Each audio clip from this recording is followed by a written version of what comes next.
معاذ اللہ کو یہ ایسا ماڈرن فتنہ ہے جس کو مرزا جیل بھی کہتے ہیں، خامدی کی فکر بھی یہی ہے، وہ بھی یہ کہتے ہیں کہ یہ صرف جو ہے یہ قرآن کے حوالے سے ہے، ورنہ معاذ اللہ جو ہے وہ نبی سے خطائے صحابی ممکن ہے۔ اہل سنت کے عقیدے کو سمجھ لیجئے، نبی معصوم کا مطلب ہے جس پہ امکان خطا نہیں ہے۔ سبحان اللہ۔ اگر کوئی یہ کہے کہ شرح قاعدہ نصفیہ میں دیگر میں اقوال موجود ہیں، بعض نے لکھا کہ اعلان نبوت سے پہلے امکان خطائے صحابی بلکہ وقوع بھی لکھ دیا گیا، یاد رکھیے گا یہ علماء کی بحث ہے، اپنے آپ کو گمراہ نہ کیجیے، اور یہ اگر اس پہ کسی جاہل کی بات کی تو وہ کفر تک چلا جائے۔ یہ علماء کی بحث ہوتی ہے کہ ایسا ہے، تحقیق ہوتی ہے۔ یاد رکھیے گا اقوال تو آپ کو ہر طرح کے مل جائیں گے، لیکن جو پیش کیا جاتا ہے وہ مختار مذہب ہوتا ہے، قول پہ عقیدہ نہیں ہوتا، مختار مذہب ہوتا ہے جو قرآن ہوتا ہے، میرے مصطفیٰ کا فرمان ہے۔ تو اس لوگوں نے ان باتوں کو معصوم کا مطلب یہ ہے کہ امکان خطا بھی نہیں، امکان خطا بھی نہیں، ممکن ہی نہیں کہ جو معصوم ہو اس سے خطا سرزد ہو جائے، نہ کوئی کسی قسم کی خطا کی کوئی تعریف نہیں اللہ کے نبیوں کے ثابت نہیں آتی۔ اگر کوئی شخص کہے جناب کیونکہ لوگوں مثالیں دیتے ہیں، یاد رکھیے گا حضرت سیدنا آدم علیہ السلام کے والد سے بات کرتے ہیں کہ جی سیدنا نعیم الدین مراد آبادی رحمۃ اللہ تعالیٰ علیہ لکھا، میں نے پڑھا، جو میں نے اساتذہ سے سیکھا، ہم کسی عالم کی تحریک کو تو خطا اجتہادی کہہ سکتے ہیں، ہم اللہ کے نبی کی شان میں یہ رسالت نہیں کر سکتے۔ میں یہ کہوں گا اگر کسی ہمارے بزرگ نے یہ لکھ دیا جس کی کتابیں ہمارے دوست دیتے ہیں تو وہ اس بزرگ کی خطا اجتہادی ماننا کے لیے قابل قبول ہے، لیکن اس بزرگ کی لکھی ہوئی تحریر کی بنیاد پہ انبیاء کی طرف خطا کا منسوخ کرنا یہ جسارت ہے۔ ہم اس کو لکھیں گے کہ عالم دین سے ہمارے بزرگ ہیں، ان سے خطا اجتہادی ہوگی، ان کی نیت اچھی تھی اس لیے ان کو ثواب بھی ملا۔ میرا یہ عقیدہ ہے۔ اب اگر یہ سمجھیے کہ حضرت سیدنا آدم علیہ السلام اب جو بزرگوں نے لکھا،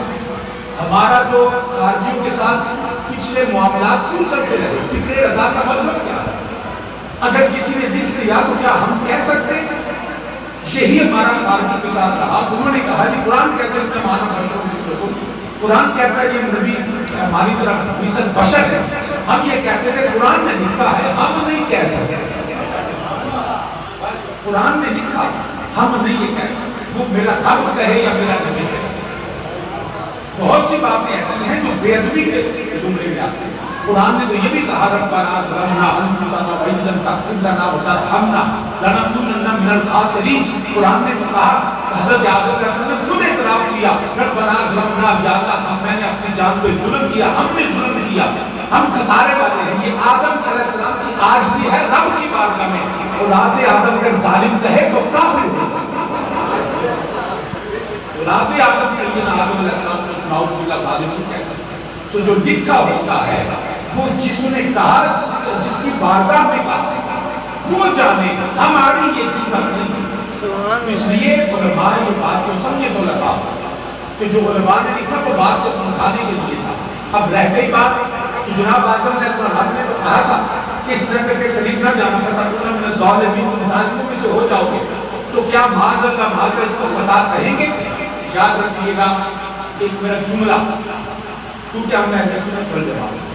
بعض چیزیں صورت میں نظر آتی ہیں، حقیقت میں نہیں ہوتی۔ بات سمجھ رہے ہیں؟ صورت میں نظر آتا ہے، حقیقت میں نہیں ہوتا۔ حضرت خضر علیہ السلام نے موسیٰ علیہ السلام کے ساتھ جا ایک بچے کو تھپڑ مارا، بچہ مر گیا، قتل کر دیا گیا۔ سیدنا موسیٰ علیہ السلام بولے یہ کیا کیا؟ نفس زکیہ بے گناہ مار دیتے، بالکل بے گناہ مار دیا۔ اب ظاہری صورت میں شریعت المسلم میں کسی کی جان لینا جرم ہے، موسیٰ علیہ السلام بولے بھی، مگر کوئی شخص مجھے فتویٰ بتا دے کہ موسیٰ علیہ السلام نے کہا نفس زکیہ یہ بے گناہ قتل کر دیا، کیا خضر علیہ السلام پہ بے گناہ کے قتل کا جو ہے وہ جرم نعوذ باللہ لگتا ہے؟ بولیے نہیں نہیں لگتا. کیوں نہیں لگتا؟ صورت میں نظر آتا ہے.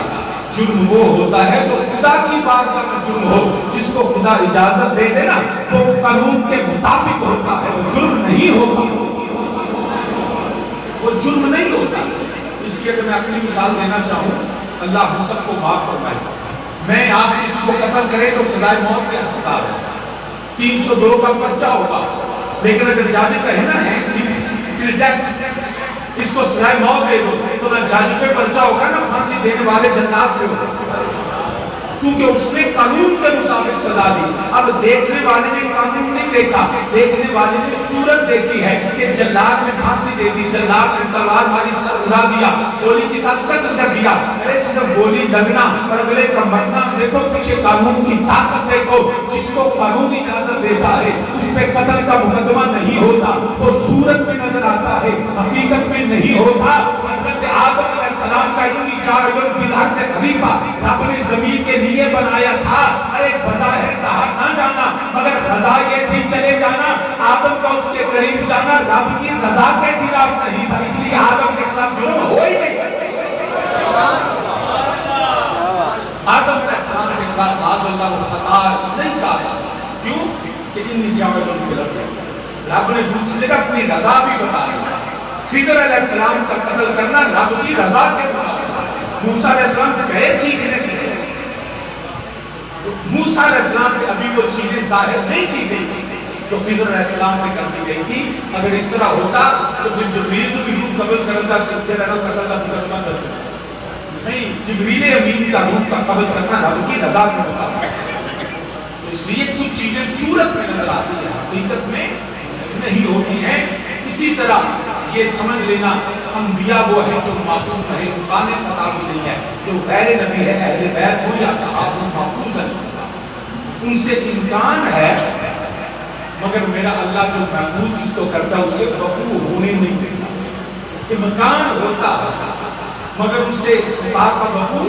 ہونے نہیں دیتا ہے. یہ میں نے تمہیدی رکو اس لیے کی کیونکہ مسئلہ باب فرق چل رہا ہے.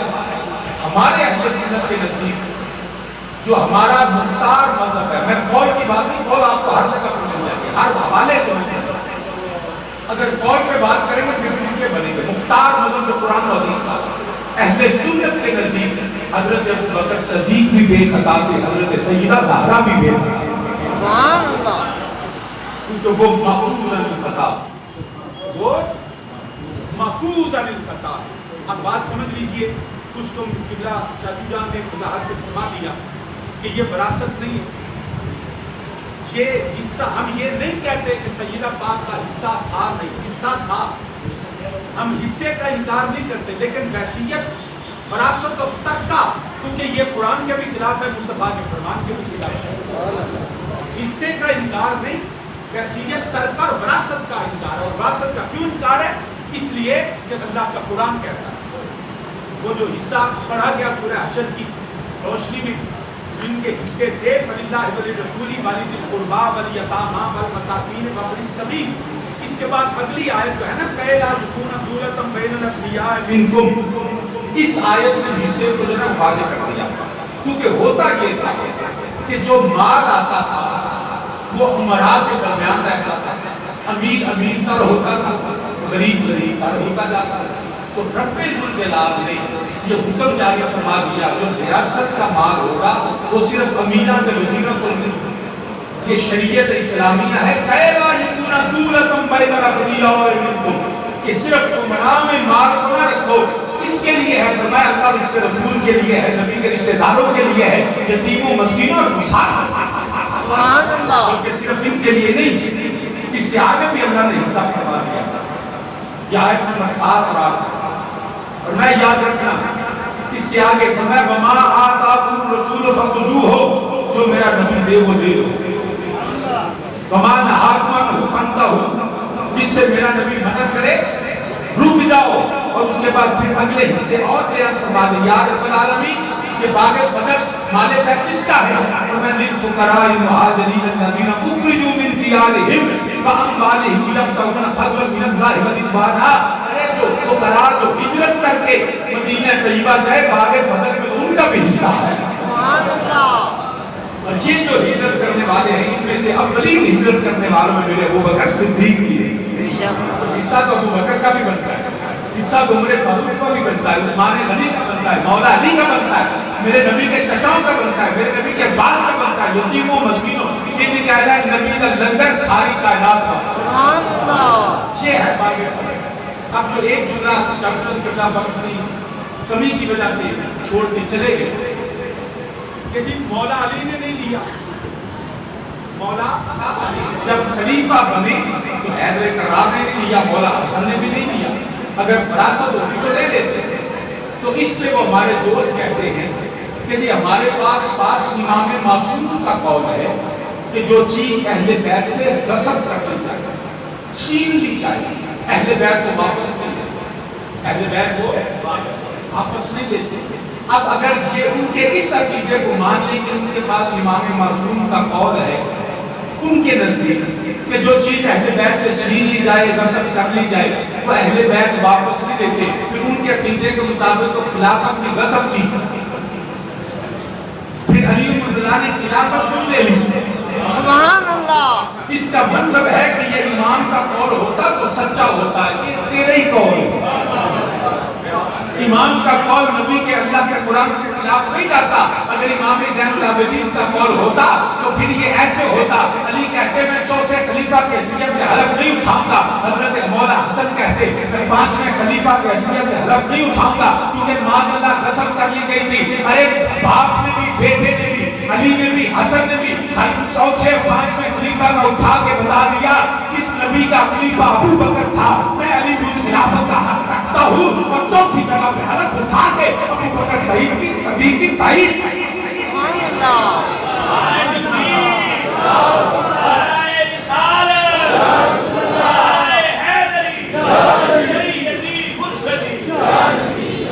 اس لیے یہ سب کہانیاں ہیں، سب جھوٹ ہے، اور یہ بخاری شریف کی حدیث یاد رکھیے گا۔ لوگ جب دوست کہتے ہیں جب بخاری پڑھو تو آگے بخاری کہ حدیث بھی اگر قرآن کے بعد درجہ بخاری کا نہیں ہے میں لکھ کے دے دیا، یہ بالکل جھوٹ ہے۔ قرآن کے بعد درجہ بخاری کا، قرآن کے بعد درجہ حدیث کا ہے، چاہے وہ کہیں اس کی سند، متن، روایت، درایت، اس کی صحت دیکھی جائے گی، یہ صحیح ہے، حسن ہے، لذات رہی ہے، کہہ رہی ہے، یہ موضوع ہے،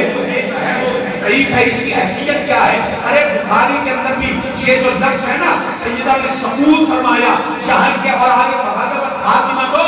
یہ مدر میں نہیں، یہ شہاب ابن شہاب زہری کے ہیں۔ ہم شہاب زہری کو جھوٹا کہہ سکتے ہیں، نہ صدیق کو کتاب کہہ سکتے ہیں، نہ سیدہ پاک ہم راوی کو نہیں کہہ سکتے۔ یہ بکواس راوی نے کی ہے۔ رادان اسلام یاد رکھیے گا، اگر یہ مراد لے لی جائے کہ سیدہ پاک نے سقول فرمایا، اب سقول سے ساری کہانی بنی، جتنی کہانیاں ساری سقول سے، اب سقول کا انہوں نے مطلب یہ لیا کہ معاذ اللہ سیدہ پاک نے ابو بکر صدیق سے ساری زندگی کلام نہیں، ان کا یہ مطلب ہے۔ ہمارا مطلب یہ ہے کہ ساری زندگی سیدہ نے یہ سوال نہیں کیا، ابو بکر سے زندگی میں پھر سوال نہیں کیا۔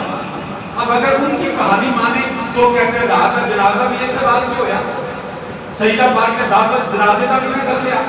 ہم یہ کہتے ہیں اگر ہماری بات اس لیے درست ہے کہ اگر یہ کہے کہ سیدہ پاک نے ابو بکر صدیق کو جنازے کا نہیں بتایا تھا، مجھے یہ بتاؤ جب سیدہ پاک کی طبیعت ناساز تھی تو اس وقت میرے سیدہ کی خدمت کون کرتا تھا؟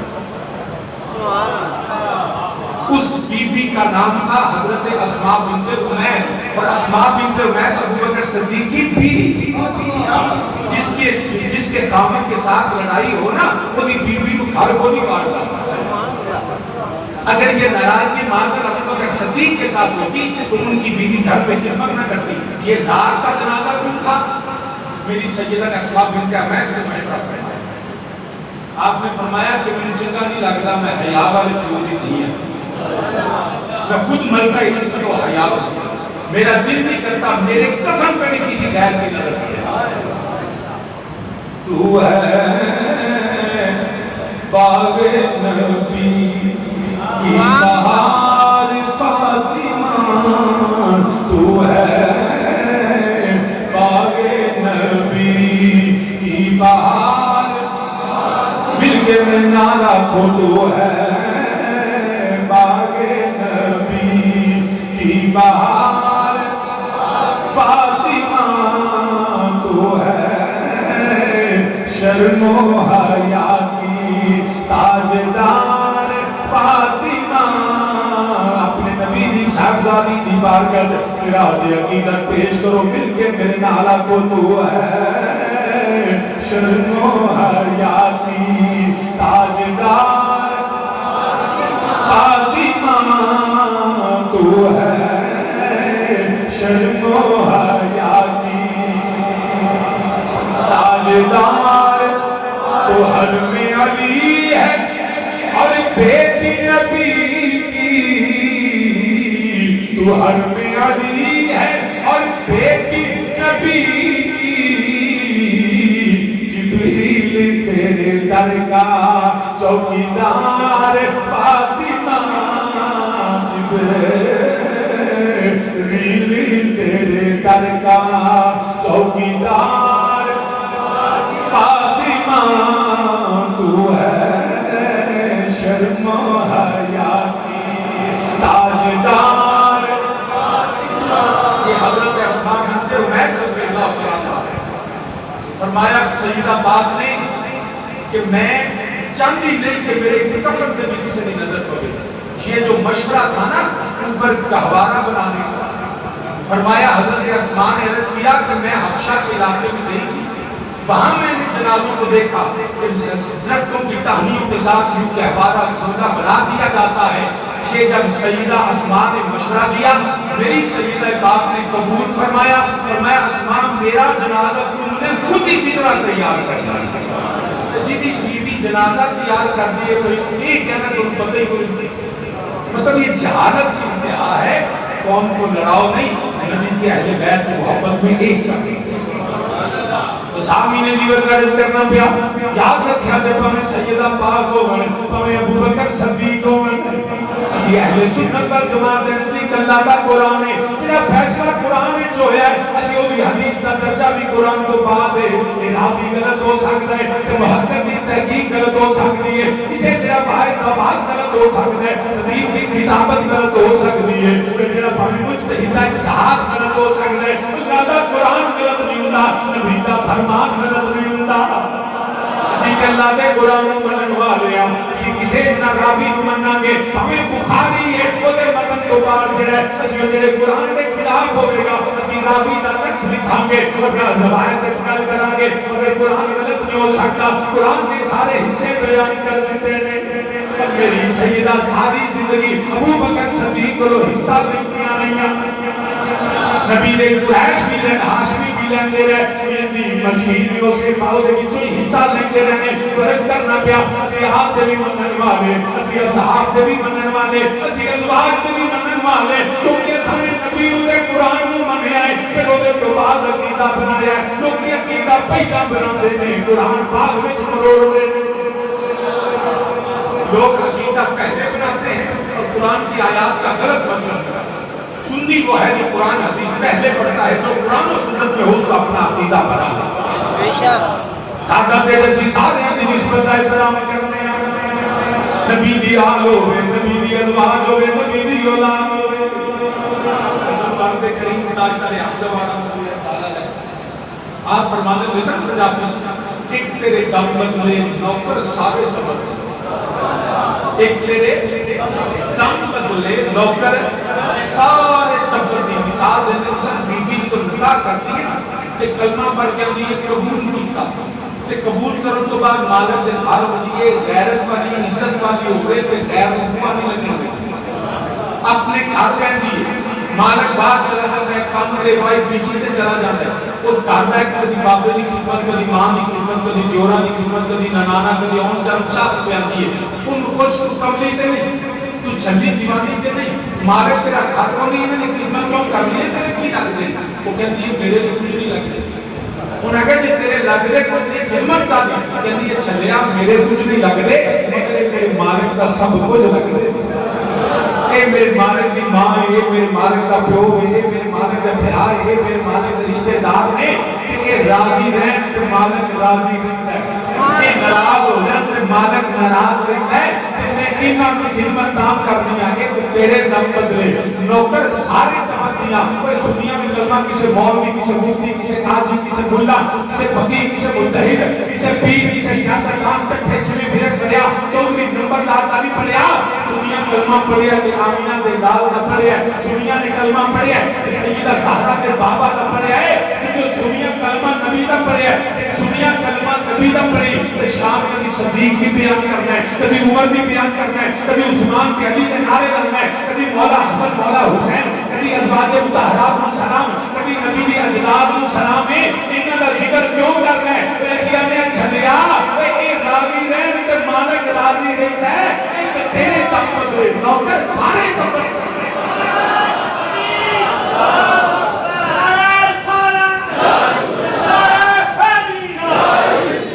عزیز جائے نبی نواز کے سارے سلام میں ازواج نبی سلام میں اولاد نبی سلام میں صحاب نبی سلام میں پھر دونوں آکھئے کنڈ کرنا تو پنجا مل کے میرے نال رکھو کنڈ کرنا تو پنجا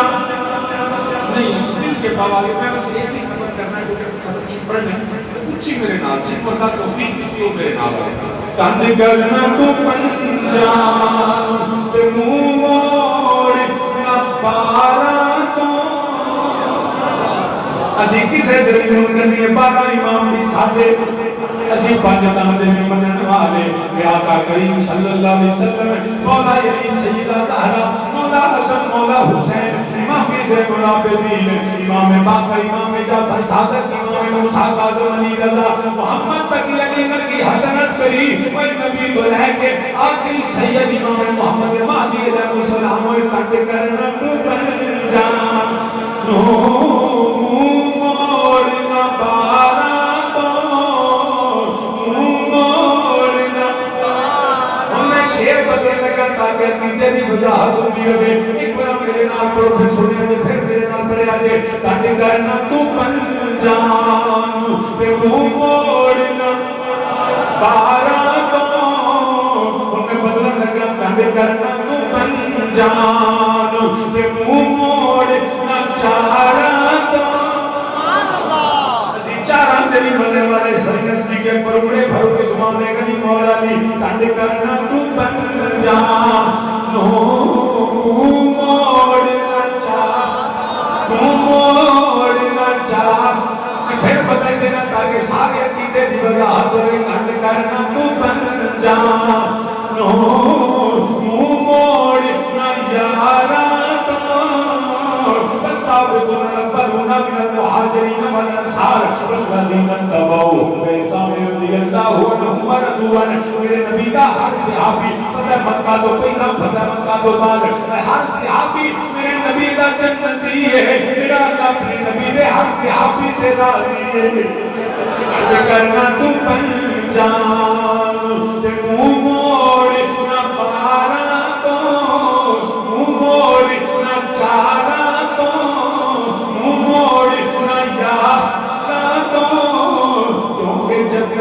جہنم دی گلیال تمکنی جنت دے جہنم دی گلیال الہی بہتے بنی فاطمہ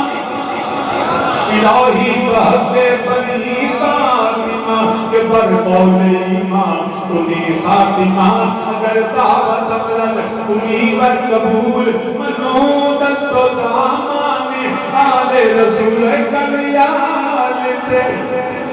تو ہے نور تیرا سب گرانا نور کا تیری نسل پاک میں ہے بچہ بچہ نور کا آپ تطہیر سے جن کے پودے جمیں آپ تطہیر سے جن کے پودے جمیں اس ریاض نجابت بلا کو سلام ہے کیا بات رضا اس چمرستان کرم کی زہرا ہے کلی جس میں حسین اور حسن پھول بیتم یہی تو 5 ہے مقصود کائنات حسن و حسین مصطفیٰ اور فاطمہ علی و کلیال مبنی میرے دل یہ اور واقعہ سنا دے ماں حضرت سعد بن ابی وقاص رضی اللہ تعالیٰ عنہ اشرا مبشرہ صحابی میرے نبی نے غلام ہے جنہاں نو جنت دینا بشارتا میرا رب دیتا ہے میرا نبی دیتا ہے حضرت سعد بن ابی وقاص رضی اللہ تعالیٰ عنہ اشرا مبشرہ صحابی نے بڑی جیت صحابی نے یقیناً جنتی نے جنہوں نے جنتی ہونے شک کرے وہ آپ جہنمی ہیں کوئی انہوں نے سند میرے اللہ نے اتاری ہوئی ہے میرے نبی نے سند دی ہوئی ہے وہ اشرا مبشرہ حضرت سعد بن ابی وقاص جنتی صحابی نے مگر یاد رکھے آجے اتھے کربلا دے میدان اندر حضرت سعد بن ابی وقاص کا پتر عمر ابن سعد دنیا دے مال واسطے دنیا دی دولت واسطے دنیا دے پیسے واسطے دنیا دی حکومت واسطے دنیا دی واہ واہ واسطے نبی دی آلت بغاوت کرتا ہے پیا باپ جنتی پتر جہنمی بن گیا باپ جنتی پتر جنتی بن گیا کیوں کہ جنہیں نبی دی آلت بغاوت کی تھی نا نمازہ بھی پڑھتا سا جنتی یقینی جنتی باپ کا بیٹا مگر نسل رسول نے بغاوت کی تھی تو جنتی کہ گھوڑ دے باپ کو کوئی نہیں جانتا جنبی فوج دا سپہ سلار سی جہنمی فوج دا سپہ سلار سی ہو لیکن میرے امام دا غلام بنے کہ جنبیاں تو نکل کے رب نے جنبیاں کیونکہ گلیال پہ مگنی جنت تے جہنم دی گل اس وجہ کو رب کی عزت و جلال کی قسم کعبے کے اندر منبر بیٹھ کے نا منبر پہ بیٹھ کے خطبے دیتا ہوئے دین دستا ہوئے نمازاں پڑھتا ہوئے تو پڑھاتا ہوئے سینے چ نبی دی آل کا بروز ہوئے نا آج بھی کسی سید ابو موزد اللہ کی قسم ہوتی رب کی عزت و جلال کی قسم جنبی جیرا آج بھی سینے چ اس کو بروز رکھتا ہے تو سید نبی کی آل کا احترام قرآن نے واجب کرنا فرمایا جب محبت کرے گا ایک جملہ میں بھی کہہ دیں میرے کریم آقا علیہ السلام فرمایا جن نے مینوں ویکھیا وہ جنتی ہے بے شک لوکی اندر شان سے آتا ہے میں کہہ دیا شان مثال ہے کہ جس نے نبی کو دیکھا اور اس محبت میں دنیا سے چلا گیا وہ صحابی جنتی ہے کوئی بظاہر صورت نہیں اگر ایسا معاملہ نظر آئے اس کے باوجود وہ جنتی ہے جب اپنے مصطفیٰ کے صحابہ کی لرزشوں کو نہیں دیکھتا خطاؤں کو نہیں دیکھتا مصطفیٰ سے وفاؤں کو دیکھتا وہ محفوظ انتقال ہے رب ان سے وقت ہونے نہیں دیتا وہ صورت میں رب ان کے نام کے استعمال جو ہے وہ نیکیوں سے بھرا ہوا وہ نبی کے صحابہ جنہوں نے نبی کو دیکھا وہ کون ہے جنتی کون ہے لوگ کہتے ہیں یہ شان صحابہ میں نے کہا نہیں یہ شان رسالت جس نے نبی کو دیکھا شان صحابہ بھی یہ پورا شان صحابہ ہے جن نے صحابی ہوئے کیا وہ بھی جنتی یہ ہے شان صحابہ مرآنی جس نے اس کو دیکھا بلکہ بلذی نتبعہم سے فتیب بلذی نتبعہم کہ جو صحابی کا پیرو بن جائے وہ تابی بھی رضی اللہ کے حکم میں آتا ہے لیکن عمر ابن سعد بظاہر تابی مگر سینے کی حضر حسین تے صحابی کا پتر تابی ہے جنبی بن گیا تابی گیا ہی نہیں کیونکہ بغض اہل بیت ایسا بغض سے جرا تابی بھی نہیں جہنم کا ایندھن بنا دیتا ہے بغض اور جن صحابہ کے متعلق یہ کہانیاں ہیں میرے نبی کے کسی نبی کے صحابی کے دل میں میرے حسین یا نبی کی آل کا بغض نہیں تھا ان کے سینے تو محبت اہل بیت سے بھرے جیسی روایات اور کہانیاں سنا کے پیش کرتے ہیں برادر اسلام اس لیے حب اہل بیت اور احترام صحابہ یہی اہل بیت یہی اہل سنت کا عقیدہ ہے ہمارے میں یہ قرآن و سنت محترم اور معتبر ہے باقی ساری چیزیں قرآن و سنت میں پیش کرتے ہیں جو مانتے ہیں اگر قرآن کے مطابق نہیں تب بھی ہم جس کی بھی لکھتا ہو ہم فقیر کو نہیں مانتے ہم قرآن کو چھوڑ نہیں سکتے ہیں حضرت علامہ صاحب نسل در نسل قرآن کے عقیدے پہ تھے میرے مصطفیٰ کے اہل بیت سے محبت کرتے ہیں یہ پوری نسل ہے یہ تاریخ ہے یہ سب کے سب اہل سنت والجماعت تھے، ان کی بخشش کے لیے یہی کافی ہے۔ عقیدہ اہل سنت جو تھے وہ میرے مصطفیٰ کے اہل بیت سے محبت کرتے تھے، صحابہ کا احترام کرتے تھے۔ اللہ پاک ان کو طریق رحمت فرمائے، اور ان کی نجات کو بلند فرمائے۔ وعلیہ